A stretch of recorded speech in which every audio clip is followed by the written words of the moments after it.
Bienvenue au cours de rattrapage. Dans cette vidéo de seconde, on va parler chimie et on va parler des solutions aqueuses.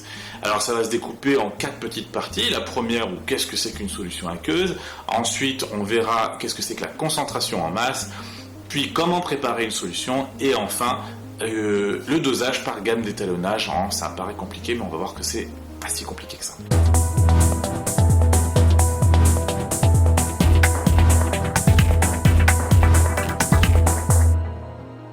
Alors, une solution, c'est obtenu lorsqu'on mélange des espèces chimiques et que au moins l'une d'entre elles, en fait, est liquide. Ce liquide dans lequel on mélange, c'est le solvant, et les espèces chimiques qu'on a mélangées dans le liquide, c'est ce qu'on appelle les solutés. Et en fait, c'est lorsque le solvant est de l'eau, ce qui va être le cas quasiment tout le temps, on parle de solution aqueuse. Ça vient de aqua en latin. Vous l'avez dans aqueduc ou aquifère ou aqualand, etc.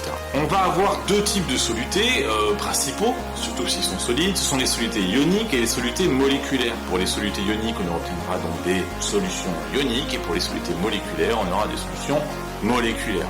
Exemple de soluté ionique, l'eau salée. Exemple de soluté moléculaire, l'eau sucrée.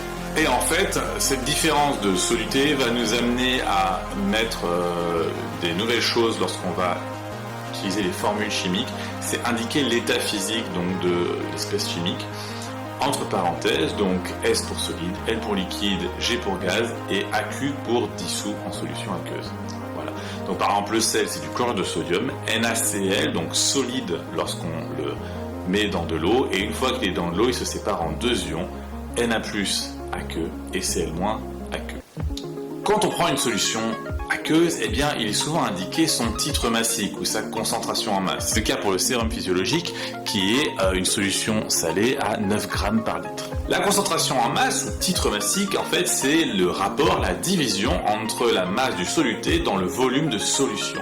On le note T, son unité c'est le gramme par litre, et donc du coup T est égal à M sur V solution. Et bien faire attention parce que ça ressemble beaucoup à la masse volumique, mais ici c'est la masse du soluté sur le volume de solution, et non pas la masse et le volume de la même chose. Donc on peut faire un exemple assez rapide, et juste pour vous rendre compte que c'est pas un calcul très compliqué. Si on vous donne une solution, on vous dit que vous avez 200 ml avec 4 grammes, 4 grammes dissous dans 200 ml, ça fait 4 divisé par 0,2, ça nous donne donc à la fin 20 grammes par litre. Pourquoi j'ai parlé de titre massique? C'est simplement parce que lorsque vous allez devoir préparer une solution, vous allez devoir justement utiliser cette grandeur du titre massique, parce que lorsqu'on veut préparer une solution, on cherche à avoir une solution avec un certain titre massique et pas n'importe lequel en fait. On va pas préparer une solution juste pour le fun. Enfin si, des fois on prépare des solutions pour le fun, mais c'est pas le sujet de la physique-chimie.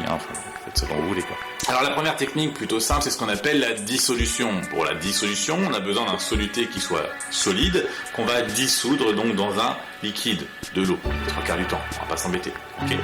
Donc d'abord, qu'est-ce qu'on fait? On va chercher à savoir quelle masse je vais dissoudre. Donc on pèse la masse qu'on va dissoudre. On pèse ça avec une coupelle de pesée, une spatule, une balance, bref, la totale. Une fois qu'on a pesé notre solide, on va le verser donc dans une fiole, d'un entonnoir, blablabla, et dans laquelle fiole on va rajouter de l'eau. On rajoute de l'eau jusqu'à à peu près aux 2/3, puis on agite. Alors on n'agite pas comme un foufou, en fait on agite bien pour que ça se dissolve totalement dans ces 2/3 de solvant, pour avoir un mélange qui est devenu homogène, et ensuite on finit en complétant jusqu'au trait de jauge, de telle sorte que le bas du ménisque soit sur le trait de jauge, et ainsi on a notre solution à la concentration qu'on voulait.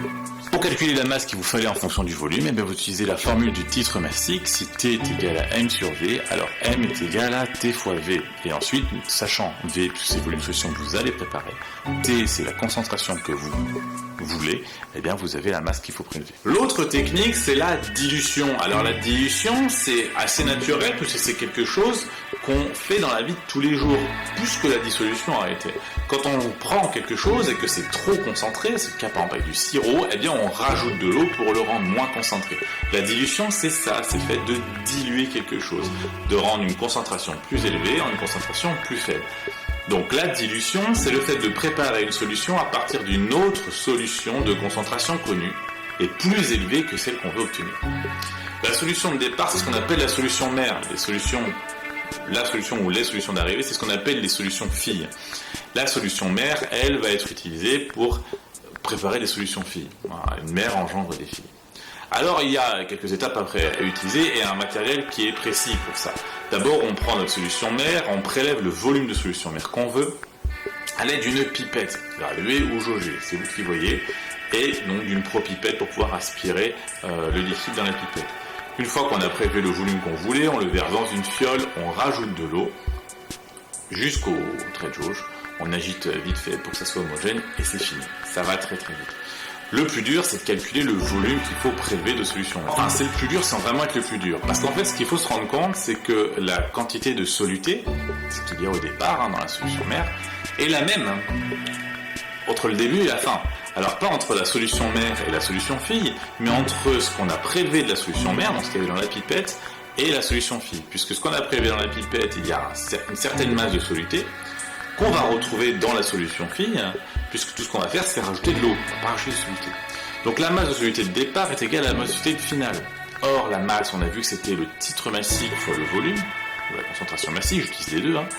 Et donc du coup, on va avoir le titre massique de la mère fois le volume de mère prélevé est égal au titre massique de la fille fois le volume de fille prélevé. Et c'est ainsi que suivant le volume de fille qu'on veut préparer, suivant le volume de mère qu'on va y mettre, on aura directement là le titre massique de la fille. Et à partir de là, il existe une grandeur qui s'appelle le facteur de dilution, qui dit en fait combien de fois on a dilué la solution mère. Le facteur de dilution, en fait, c'est le rapport entre la concentration de la mère divisée par la concentration de la fille, puisque la concentration de la mère est plus grande, ou le volume de la fille divisé par le volume de la mère. Enfin, à quoi ça peut nous servir de préparer différentes solutions filles? Eh bien, à faire un dosage par gamme d'étalonnage. En réalité, quand on a une solution qui est colorée et dont on sait que le principal soluté est coloré, eh bien, on peut retrouver la concentration massique, le titre massique, en fonction de la couleur. Il suffit juste d'avoir différentes gammes de couleurs qui nous donnent donc du coup différentes concentrations qu'on connaît et on pourra dire que le titre massique donc de la solution inconnue qu'on a se trouve entre telle et telle valeur. On n'aura jamais une valeur exacte par une gamme d'étalonnage, mais on aura un encadrement. Okay. Il y aura une autre possibilité de le faire en utilisant une grandeur physique que vous verrez en première pour pouvoir avoir précisément avec cette méthode-là, une concentration. Et donc dans le cas où le soluté est coloré, c'est ce qu'on appelle une échelle de teinte, mais on peut aussi le faire en mesurant des masses de solutions connues. Donc voilà, c'est fini pour cette vidéo sur les solutions aqueuses principalement. En seconde, vous pouvez vous abonner, vous pouvez suivre la chaîne, ça c'est vous qui voyez. La playlist des secondes se remplit au fur et à mesure. Je vous laisse avec une citation de Bob Marley: s'il y a un problème, il y a une solution. S'il n'y a pas de solution, c'est qu'il n'y a pas de problème.